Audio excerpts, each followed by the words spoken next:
కానీ ఆ భావన కేవలం అభిమానించే వరకే. అంతకు మించి ఒక్క అడుగు ముందుకు నేను వేయలేను. నా సిద్ధాంతాలకు నేను ఎప్పుడూ కట్టుబడి ఉంటాను. కొందరికి అది చాదస్తం అనిపించవచ్చు. అయినా నేను లెక్క చేయను. నేనింతే, ఇలానే ఉంటాను ఎప్పుడు అన్నాడు. థ్యాంక్ యూ, మీ మనసులో మాట చెప్పారు. మీ అభిమానం పొందిన నేను చాలా అదృష్టవంతురాలిని. చాలా చాలా థ్యాంక్స్ మీకు రేణుకు అంది. ఎందుకు 10 ఏళ్ల క్రితం మిమ్మల్ని థ్రిల్ చేసిన ఆ సంగతి ఏంటో కాస్త చెప్తారా అంది నవ్వుతూ. ఇదే, ఈ కొంటెతనమే నీలో నాకు బాగా నచ్చేది. కోర్స్ చలాకీతనం, స్ఫురద్రూపి, చక్కటి పర్సనాలిటీ, ముఖ్యంగా ఆ పెద్ద వారజడలో పైనున్న ఆ పిల్ల జడ. టెక్నికల్గా దాన్ని ఏమంటారో నాకు తెలియదు, కానీ నాకు చాలా ఇష్టం అన్నాడు. అబ్బో, చాలా కనిపెట్టారు నాలో అంది ఆశ్చర్యంగా. పైకి కనపడరు కానీ బాగా లోతైన మనిషి మీరు అంది. నువ్వు అడిగావు కాబట్టి చెప్పాను, లేకుంటే నా ఫీలింగ్స్ నాలోనే పదిలంగా ఉండేవి. సరే, ఇక వెళదాం విద్య. ఆల్రెడీ అందరూ వెళ్ళారు, మనమే లాస్ట్. మన కోసం వెయిట్ చేస్తున్నారు. ఫ్లైట్లో 1 గంట టైం ఉంటుంది, బోలెడు విషయాలు మాట్లాడుకోవచ్చు, పద అన్నాడు. పదండి అని ఇద్దరు లేచారు. ఫ్లైట్ ఎంట్రాన్స్లో ఎయిర్ హోస్టెస్ అందరికీ వెల్కమ్ చెప్తుంది చిరునవ్వుతో. కృష్ణకుమార్ తనని గుర్తుపట్టాడు. తను అతన్ని గుర్తించింది. Welcome sir, how are you అంది. Hi Poonam, I'm fine thank you, how are you అన్నాడు లోపలికి వెళ్తూ. ఇద్దరు సూట్ కేసెస్ పైన లగేజ్ ప్యాకెట్లో పెట్టాడు. విండో సీట్లో విద్య కూర్చుంది. తను ఆమె పక్క సీట్లో కూర్చున్నాడు. 2 సీటర్ లైన్స్ 2 ఉన్నాయి. ఎకానమీ ఫ్లైట్ కదా, 4 rows ఉన్నాయి సీట్స్. ఎవరు తను అడిగింది విద్య. ముంబైలో ఎయిర్ హోస్టెస్ ట్రైనింగ్కి పర్సనాలిటీ డెవలప్మెంట్ క్లాసెస్ తీసుకునేవాడిని మన బ్యాంకు తరపున. అప్పుడు ఈ అమ్మాయి ఆ ట్రైనింగ్ బ్యాచ్లో ఉంది. పబ్లిసిటీ కోసం మన బ్యాంకు కొన్ని ట్రైనింగ్స్ స్పాన్సర్ చేసేది. మన స్టాఫ్ వెళ్ళి కొన్ని క్లాప్స్ చెప్పేవాళ్ళు. ఓ నైస్ అంది. పాటలు వింటారా అంటూ ఇయర్ ఫోన్ ఒక్క సైడ్ ఇచ్చింది. అమ్మో, నువ్వన్నీ ప్రేమ సాంగ్స్ పెడతావు, నాకొద్దు అన్నాడు నవ్వుతూ. మీకేం కావాలో చెప్పండి అంది. ఏదన్నా క్లాసికల్ ఇన్స్ట్రుమెంట్ మ్యూజిక్ పెట్టు, విందాం, అదైతే హాయిగా ఉంటుంది అన్నాడు. తనకిష్టమైన మరుగేలరా ఓ రాఘవ పాట వీణపై వాయించినది పెట్టింది తన గ్యాలరీలో సెలెక్ట్ చేసి. ఓ చాలా బాగుంది అన్నాడు. ఫ్లైట్ డోర్స్ క్లోజ్ చేశారు. అనౌన్స్మెంట్ ఫార్మాలిటీస్ జరుగుతున్నాయి. పూనం వచ్చింది. సార్, ఇవి మీకోసం అంటూ డ్రై ఫ్రూట్స్ ప్యాకెట్స్ ఇచ్చింది కృష్ణకుమార్కి. తెలుగు నేర్చుకున్నావా అన్నాడు. అవును సార్, తెలుగు కన్నడ కూడా నేర్చుకున్నాను. ఓ గ్రేట్, థ్యాంక్ యూ పూనం నీ హాస్పిటాలిటీకి అన్నాడు. వెల్కమ్ సార్, నేను మళ్ళీ వస్తాను అంటూ తను బిజీ అయింది అటు ఇటు తిరుగుతూ. ఈ ఫ్లైట్లో నువ్వు ఒక్కదానివి మల్లెపూలు పెట్టుకున్నట్టున్నావు అన్నాడు విద్యతో. ఏం మీకు నచ్చలేదా అంది. పూల పరిమళం మత్తు గొలుపుతోంది విద్య, అంతకంటే ఏం లేదు. తీసేయమంటారా అంటూ జడ ముందుకేసుకుంది. ఓ వద్దు, అవి ఫీల్ అవుతాయి, నన్ను విలన్గా చూస్తాయి. ఏవి పూలు అన్నాడు ఏటో చూస్తూ. ఇటు తిరిగి చెప్పొచ్చు, మిమ్మల్ని ఏమి నేను ఊరించనులేండి, సరదా కన్నానులే. అప్పుడప్పుడు ఇలా మాట్లాడుతూ ఉండాలి, లేకుంటే నాకు అస్సలు రొమాంటిక్ టచ్ లేదు అనుకునే ప్రమాదం ఉంది. మంచిదే, మీ సరదాలు నాతో కూడా పంచుకోవచ్చు అంది. ఎకానమీ ఫ్లైట్స్ కావడంతో సీట్లు ఇరుకుగానే ఉన్నాయి. హ్యాండ్ ఆర్మ్ మీద 2 చేతులు పెడితే ఒకరి చేతులు ఇంకొకరికి తగులుతున్నాయి. అది గమనించి విద్య తన చేతులు ఒళ్ళో పెట్టుకుంది. ఫ్లైట్ టేక్ ఆఫ్ అయింది. 1 గంట ప్రయాణం. ఫ్లైట్ పైకి వెళ్ళి స్టెబిలైజ్ అయ్యింది. మూమెంట్లో ఎయిర్ ప్యాకెట్స్ ఎక్కువ ఉన్నట్లున్నాయి. చిన్న ఫ్లైట్ కావడంతో బాగా ఊగుతుంది. ఎయిర్ హోస్టెస్లు కూడా సీట్ బెల్ట్ పెట్టుకొని వారి సీట్స్లో కూర్చున్నారు. ఎయిర్ హోస్టెస్ అనౌన్స్మెంట్ ఇస్తుంది. ఎయిర్ ప్యాకెట్స్ వలన కొంచెం టర్బులెన్స్ ఉంది, కంగారు పడకండి అని చెప్తుంది. టర్బులెన్స్ మరీ ఎక్కువగా ఊగుడుందంటూ విద్య కంగారు పడి కృష్ణకుమార్ చేయి గట్టిగా పట్టుకొని అతని భుజంపై తలవాల్చింది. భయంగా ఉంది అంటూ. ఏమీ ప్రాబ్లం లేదు విద్య, డోంట్ వర్రీ అన్నాడు. అలా ఊగుతుండడంతో అతనికి కూడా కంగారుగానే ఉంది. అది పైకి కనపడనీయకుండా విద్యకి ధైర్యం చెబుతున్నాడు. తల తిప్పి పక్కకు చూస్తే తన భుజంపై వాలిన విద్య మొహం దగ్గరగా కనిపిస్తుంది. ఆమె ఊపిరి వెచ్చగా తన మెడకు తగిలి గిలిగింతలు పెడుతుంది.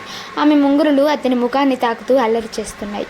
పైలట్ చెబుతున్నాడు. ఫస్ట్ టైం వాతావరణం కొంచెం గాలితో కూడి ఇబ్బందిగా ఉంది, ఎవరూ భయపడవద్దు, సేఫ్గానే తీసుకువెళ్తున్నాను అని హామీ ఇస్తున్నాడు. ఉన్నట్టుండి పెద్ద కుదుపు రావడంతో కంగారులో ఆమె వైపు చూసిన కృష్ణకుమార్ మొహం వంగి అతని పెదవులు విద్య పెదవులకు అద్దినట్టుగా తగిలాయి. యాదృచ్ఛికంగా జరగడంతో కృష్ణకుమార్ ఆ చర్యకు ఇంకా కంగారు పడి ఇటు జరగబోయాడు. భయంతో ఉన్న విద్య అతని చేతిని వదలలేదు. ఇంకా అతని వైపుకు జరిగి గట్టిగా పట్టుకొని అతని భుజం మడతలోతున తలను అలానే ఉంచింది. కృష్ణకుమార్కు మటుకు మనసులో కొంచెం అలజడిగానే ఉంది. తను కావాలని అలా చేయకపోయినా ఆమె ఎలా ఫీల్ అయ్యిందో అనుకుంటూ ఇబ్బందిగా ఉన్నాడు. కొంచెం సేపటి తర్వాత వాతావరణం కాస్త మామూలుగా మారింది. ఫ్లైట్ ఊగడం తగ్గి నిలకడగా వెళుతుంది. పైలట్ హ్యాపీగా అనౌన్స్ చేస్తున్నాడు, డేంజర్ నుంచి బయటపడ్డాము అని. మెల్లగా అతని చేతుల్లోంచి తన చేతిని తీసుకొని సర్దుకొని కూర్చుంది విద్య. కృష్ణకుమార్ ఆమె మొహం వైపు చూసేందుకు కొంచెం మొహమాట పడ్డాడు. విద్య అతని వైపుకు వంగి చెవిలో చెప్పింది, మీరు అలా చేయరని తెలుసు, మీరేమీ ఇబ్బంది పడకండి అంది. అమ్మయ్య అనుకున్నాడు. అప్పటిదాకా ఆమె ఫీలింగ్స్ ఏంటో, తనని ఎలా అనుకుందో అని తెగ మదన పడిపోయాడు. ఫ్లైట్ 10 నిమిషాలు లేట్ అయినా ల్యాండింగ్ మామూలు కావడంతో అందరూ ఊపిరి పీల్చుకున్నారు. ఎలా ఉన్నావు, ఓకేనా అని అడిగాడు విద్యని. నో ఓకే, ఇందాక చాలా కంగారు అనిపించింది. కొన్నిసార్లు గాలి తీవ్రతకు అలా ఊగుతోంది ఫ్లైట్. పైలట్ చాలా చక్కగా మేనేజ్ చేశాడు అన్నాడు. ఫ్లైట్ నుంచి బయటకు వచ్చేప్పుడు పూనం విజిటింగ్ కార్డ్ అడిగింది కృష్ణకుమార్ని. జేబులో నుంచి తీసి పూనంకి ఇచ్చాడు. మీ ఫ్యాన్స్ మిమ్మల్ని వదలట్లేదు అంది విద్య నవ్వుతూ. ఈ జనరేషన్ వాళ్ళు చాలా తెలివిగా ముందుకెళ్తున్నారంటూ పూనంని మెచ్చుకున్నాడు Krishnakumar. Hotel car driver Krishnakumar పేరుతో ప్లకార్డ్ పట్టుకొని ఉన్నాడు విజిటర్స్ లాంజ్లో. అది గమనించి అటువైపు దారి తీశారు ఇద్దరు. 11వ అంతస్తులో 2 రూమ్స్ పక్కపక్కనే అలర్ట్ చేశారు ఇద్దరికి. ఫార్మాలిటీస్ అయ్యాక చెక్ ఇన్ అయ్యారు. మీటింగ్స్కి లీడ్ బ్యాంక్ తరపున కృష్ణకుమార్ హెడ్ చేస్తాడు. మిగతా 4 బ్యాంక్స్ వాళ్ళలో ఒకరు లోకల్ బ్యాంక్ మేనేజర్. అతను రేపు డైరెక్ట్గా మీటింగ్కి వస్తాడు. మిగతా 3 ఇంకా చెక్ ఇన్ కాలేదు. కంపెనీ వాళ్ళు రేపు మీటింగ్కి డైరెక్ట్గా వస్తారు. మొదటి రోజు కంపెనీతో అన్ని బ్యాంకులకు మీటింగ్ ఉంటుంది. 2వ రోజు బ్యాంకర్లు మాత్రమే మీటింగ్. ఆ రోజు సరిపోకుంటే 3వ రోజు మీటింగ్ ఉంటుంది. సో 3వ రోజు కేవలం క్వశ్చన్ కింద పెట్టారు. అందరినీ కృష్ణకుమార్ కోఆర్డినేట్ చేయాలి. తమ బ్యాంక్ లీడ్ చేస్తుంది కనుక కృష్ణకుమార్ బాగా ప్రిపేర్ అయ్యి వచ్చాడు. విద్య కంపెనీకి సంబంధించిన అంశాలలో హెల్ప్ చేస్తుంది. ఇబ్బంది ఏమీ ఉండకపోవచ్చు అనుకున్నాడు. విద్య ఆ లోన్కి సంబంధించి ఒక పెద్ద రైట్ టాప్ ఇచ్చింది. అది అంతా కవర్ చేస్తుంది. ఆ రిపోర్ట్ అన్ని విధాలా సహాయపడుతుంది అనుకున్నాడు. టైం సాయంత్రం 6 అయింది. కాసేపు రేణుతో మాట్లాడాడు. ఏమండి, గుడ్ న్యూస్, వెబ్ సిరీస్ వాళ్ళు అగ్రిమెంట్ పేపర్స్ పంపారు. మీరు వచ్చిన తర్వాత చూద్దురు కానీ మీకు మెయిల్ కూడా చేస్తాను అంది. కథ ఎండింగ్ మీరే డిసైడ్ చేయాలి అంది. అలాగే రేణు, రేపు పొద్దున 10 గంటలకు మీటింగ్. కంపెనీ వాళ్ళు వస్తారు. ఈ 3 రోజులు బాగా బిజీ. నేను వచ్చిన తర్వాత తీరికగా డిస్కస్ చేద్దాం, సరేనా అన్నాడు. అవును, మీరు విద్యక్కకి బర్త్డే ప్రజెంటేషన్ ఏమిస్తున్నారు అని అడిగింది ఉత్సాహంగా. ఏమో, ఇంకా ఏమీ డిసైడ్ చేయలేదు. తన ముక్కుకు ముక్కు పుడక చాలా బాగుంటుందండి, అక్కడ దొరికితే అది కొనివ్వండి అంది. అబ్బా రేణు, అవి మీ ఆడవాళ్ళు ఒకరికొకరు ఇచ్చుకునేవి, ప్లీజ్ నన్ను ఇన్వాల్వ్ చేయొద్దు అన్నాడు బ్రతిమలాడుతున్నట్లు. మరేమిస్తారు, పెన్ సెట్ కొనిస్తారా అని హాస్యం చేసింది. ఏదో ఒకటి, అలాంటి అఫీషియల్ గిఫ్ట్ ఇస్తాలి, తర్వాత నువ్వేదైనా ఇచ్చుకో అక్కడ, సరేనా అన్నాడు. సరేలేండి అని ఫోన్ పెట్టేసింది రేణు. కొన్ని ముఖ్యమైన ఫోన్స్ మాట్లాడి రిఫ్రెష్ అయ్యి అక్కడున్న హాట్ వాటర్ మిషన్ కాఫీ పొడి వాటితో కాఫీ కలుపుకొని తాగుతున్నాడు. ఇంటర్కమ్ మోగింది. ఏం చేస్తున్నారంటూ విద్య ఫోన్ చెప్పాడు. బోరుగా ఉంది, బయటికి వెళ్దామా అంది. రెడీ అవ్వు, అరగంటలో వెళదాం అన్నాడు. రూమ్ బెల్ మోగింది. డోర్ తీశాడు. ఎదురుగా విద్య చక్కటి చుడీదార్లో పొడి జుట్టుకు క్లిప్ పెట్టి సహజ సౌందర్యంతో మెరిసిపోతుంది. ఒక్కసారి చూపు మరల్చుకోలేకపోయాడు. అబ్బా ఏమి అందం అనుకున్నాడు మనసులో. నన్ను లోపలికి రాణిస్తారా, అలానే చూపులతో తినేస్తారా అంది నవ్వుతూ. రా విద్య, కూర్చో, జస్ట్ 2 minutes అన్నాడు. జనరల్ మేనేజర్కి ఫోన్ చేసి మీటింగ్ ఏర్పాట్లు వివరించి చెప్పాడు. పద ఇక వెళదాం అన్నాడు. ఇద్దరు లిఫ్ట్లో కిందికి దిగారు. చాలా బాగుంది కదా హోటల్ అంది విద్య. అవును, ఎక్కడికి వెళ్దాం అని అడిగాడు. 7 అయింది కదా, బయటికి వెళ్ళి చూద్దాం అంది. రిసెప్షన్లో కీస్ హ్యాండ్ ఓవర్ చేస్తుంటే, సార్ నైట్ డిన్నర్ కాంప్లిమెంటరీ అంది రిసెప్షనిస్ట్. బయటకు వచ్చి చూస్తే పక్కనే పెద్ద మాల్ కనిపించింది. మాల్లో కాసేపు తిరుగుదామా అన్నాడు. ఓకే అంది. రేణు, మెహత్ బర్త్డే గిఫ్ట్ ఇచ్చారు నీకు, నేనే ఇవ్వలేదు. ఏమిచ్చేది అన్నాడు. నాకా అంటూ కృష్ణకుమార్ మొహం వైపు చూసి అడిగింది. ఏమిస్తారు అని. నువ్వే చెప్పు, నాకేం తెలుసు, మీకు ఏది నచ్చితే అది ఇవ్వండి అంది. ఫ్లైట్లో ఆల్రెడీ ఇచ్చారుగా అనబోతూ ఆగింది. సరదా కన్నా తను సీరియస్గా తీసుకుంటాడు. రెస్టారెంట్ కనిపించింది. కాఫీ తీసుకుందాం అన్నాడు. అబ్బా ఎన్నిసార్లు తాగుతారు కాఫీ అంది.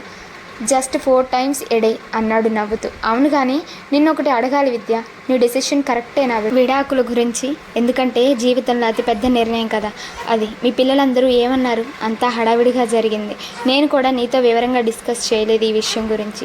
జీవితంలో తోడు చాలా అవసరం, అందుకే మళ్ళీ అడుగుతున్నాను, ఏమీ అనుకోవద్దు అన్నాడు.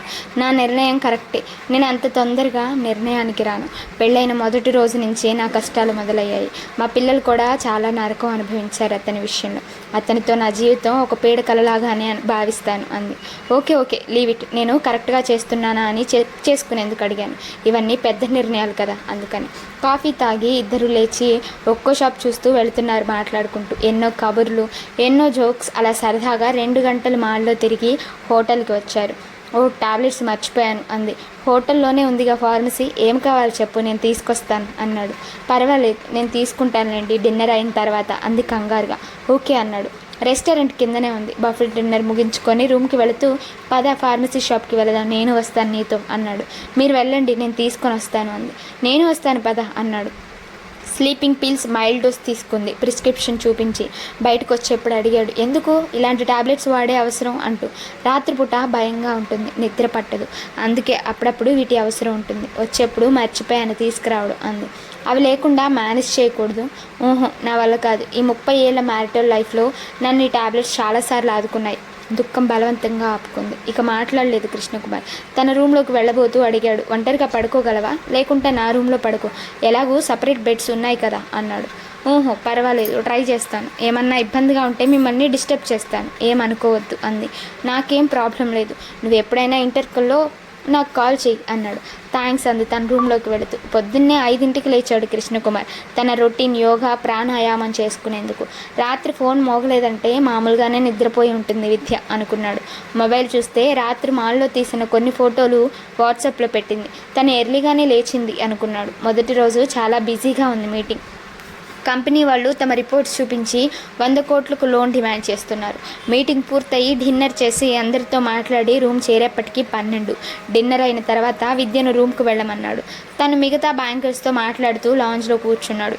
మధ్యలో విద్య నుంచి వాట్సాప్ మెసేజ్, మీరు రూమ్కి వచ్చిన తర్వాత మెసేజ్ ఇవ్వండి అని. 12 అప్పుడు ఎందుకులే మెసేజ్ ఇచ్చి డిస్టర్బ్ చేయడం అని పడుకున్నాడు. మళ్ళీ మెసేజ్ విద్య నుంచి, రూమ్కి వచ్చారా అంటూ. ఇప్పుడే వచ్చాను అని రిప్లై ఇచ్చాడు. ఓకే గుడ్ నైట్ అంది. రెండో రోజు విద్యావతి ప్రిపేర్ చేసి ఇచ్చిన పాయింట్స్ ఎక్సలెంట్గా పనిచేశాయి. వాటి మీదే అంతా డిస్కషన్ జరిగింది. మిగతా బ్యాంక్స్ కొన్ని డౌట్స్ అడిగాయి. విద్యావతి లీడ్ తీసుకొని అన్నింటికీ ఆన్సర్ చేసింది. సాయంత్రం 7ంటికి మీటింగ్ పూర్తయింది. అందరికీ క్లారిటీ వచ్చింది. విద్యావతి స్పెషల్ థ్యాంక్స్ రిసీవ్ చేసుకుంది అందరి దగ్గర నుంచి. సో ఇక 3వ రోజు ఏమీ లేదు, ఖాళీగా తిరగడమే అనుకున్నాడు కృష్ణకుమార్. రూమ్కి వస్తూ today you did marvellous job Vidya అన్నాడు. నాకు కూడా చాలా పాయింట్స్ మీద క్లారిటీ వచ్చింది. 100 కోట్ల లోన్ కదా, అందరికీ చాలా క్లారిటీ వచ్చింది. థ్యాంక్స్ అలాట్ అన్నాడు మెచ్చుకోలుగా. వెల్కమ్ అంది. ఫ్రెష్ అప్ అయ్యి బయటకు వెళ్దామా అంది. బాడీలో ఏదో కొంచెం తేడాగా ఉంది, ఇవాటికి కాస్త రెస్ట్ తీసుకుంటాను అన్నాడు. ఏమైంది, ఎనీ ప్రాబ్లం, ఫీవర్ ఏమైనా ఉందా, చేయి పట్టుకోవచ్చా అని అడిగింది. కొంచెం ఉన్నట్లు తోస్తుంది, ఎందుకైనా మంచిది, టాబ్లెట్ తెప్పించుకుంటాను అన్నాడు రూమ్లోకి వెళుతూ. నేను 1 గంట తర్వాత మీకు కాల్ చేస్తాను అంది విద్య తను రూమ్లోకి వెళుతూ. ఓకే అన్నాడు. రూమ్కి వచ్చాడే కానీ శరీరం గాలిలో తేలుతున్నట్లుంది. విపరీతమైన పెయిన్స్. విద్యకు చెప్పలేదు. కంగారు పడి రేణు వాళ్ళకి చెప్తే ఇంకా ప్రాబ్లం అవుతుంది. చూద్దాం, రెస్ట్ తీసుకుంటే తగ్గుతుందేమో అనుకున్నాడు. టాబ్లెట్కి చెబుదాం అనుకుంటూనే పడుకొని నిద్రలోకి జారుకున్నాడు. ముందు రోజు రాత్రి మీటింగ్కి ప్రిపేర్ అవుతూ 2 అయింది. సరిగా నిద్రలేదు, విపరీతమైన అలసటగా ఉంది.